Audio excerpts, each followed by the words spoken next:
Microjig, maker of the gripper. Work safer, work smarter. I recently got my hands on a NewAir high velocity floor fan, and this thing is really going to come in handy this summer. I'm going to start working on the rails for the footboard and the headboard. And when I build beds, I like the rails to be pretty thick. So for this bed, they're going to be 1.5 inches thick. And to get that thickness, I'm starting with 8/4 cherry. When buying lumber in the rough, it's always a good idea to check to make sure that the board doesn't have any checks.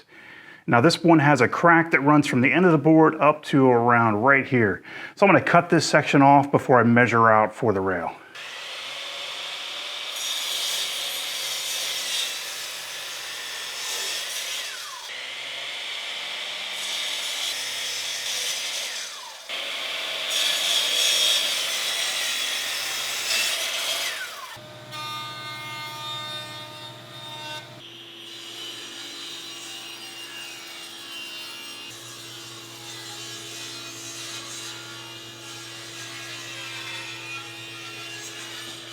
Now that I have all the boards cut to rough width, I need to flatten one face before I can plane them to their final thickness. Now, one board in the headboard and the board in the footboard are too wide for the capacity of my joiner. So they're going to overhang the joiner by a little bit, and that little smidge that overhangs the joiner, I'm just going to get with a hand plane.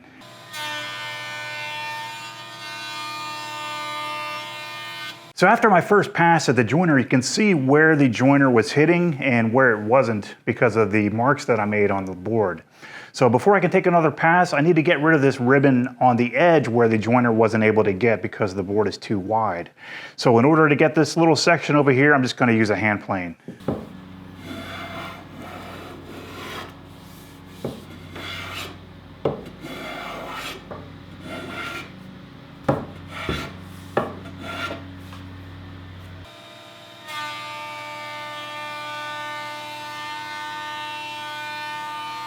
So after the second pass, the joiner was able to hit the entire length of the board with the exception of this one little section over here. So I'm going to hand plane this strip again and then take one more light pass of the joiner.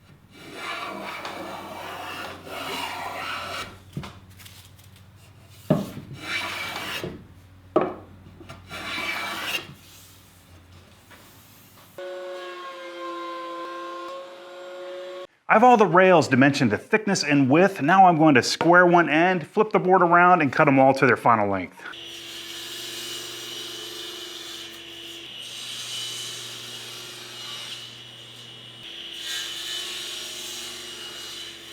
For the joiner for this piece, I'm going to use floating tenons. And in order to make the mortises in the posts, I'm going to use my horizontal mortiser.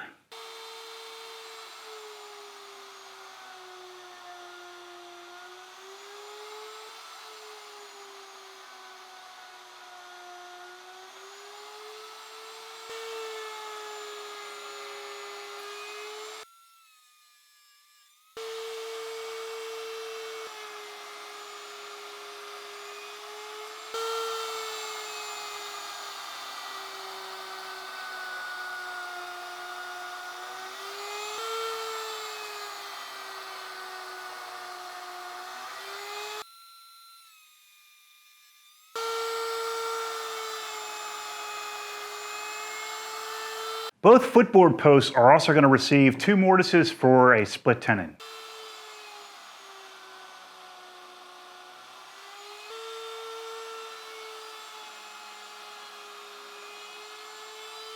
Now that I have the mortises and all the posts out of the way, I can start on the end grain mortises and all the rails.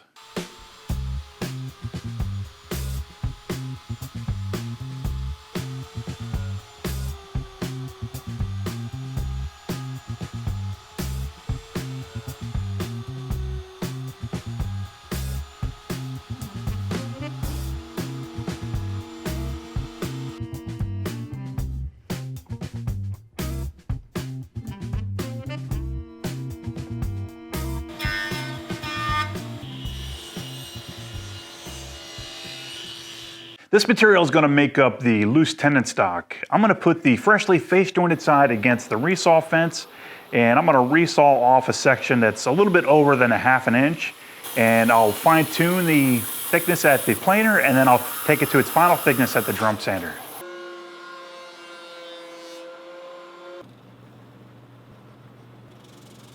Because I have 1/2 inch mortises, I need to round over the tenon stock with a 1/4 inch radius roundover.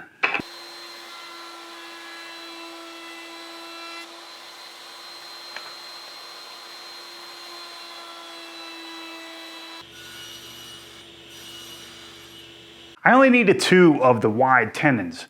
The rest of the tenons are going to be for split tenons, and they're not as wide as this stock. So I'm going to rip off a section of this stock, and then I'll re-round over one side. So when making loose tenon stock, when you have different sized loose tenons, it's always good to start from your widest tenon if you're using the same material. Start with your widest tenon and you work your way down to your smallest size tenons.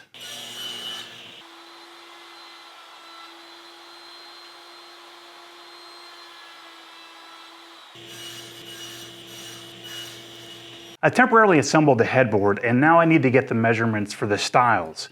And there's going to be one stile on either side of the panel. So in order to get that measurement, I'm going to take a piece of scrap wood and I'm going to rest it against the side of the post. And I'm going to contact the top of the headboard with the end of the piece of scrap wood, or sometimes this is called a story stick. And then I'm going to make a mark where the story stick meets the bottom of the headboard, and then I'll have the length of the stiles. So after I did that dry assembly, I realized that I made a small mistake with the top rail of the headboard. Because I'm going to arch the top rail in this direction, I made the mortise in this top rail too long. So if I were to make this arch and have it come down to where I wanted to, the mortise would actually show through from the top of the rail. So I can no longer arch the top rail in this direction. So because of that mistake, I'm going to arch the rail in the other direction, or concave instead of convex. So the arch will now start at the top in the corners and scoop down and then come back up to the top corner. So that way I can avoid the mortise on the end, and I think it'll still look cool. I'm going to stop part 2 here. I still have a bunch to do, so I hope that you all come back next time for part 3, and by then I should be working on the resawn panels. Before I go, let me say that if you're in the market for a new fan, be sure to check out the NewAir high velocity floor fan. It has 3 speeds, it's quiet, it moves a lot of air, and it would be great for any wood shop. You can use my promo code GARAGE for 15% off, and you'll find the link down below in the video description. Thanks for watching.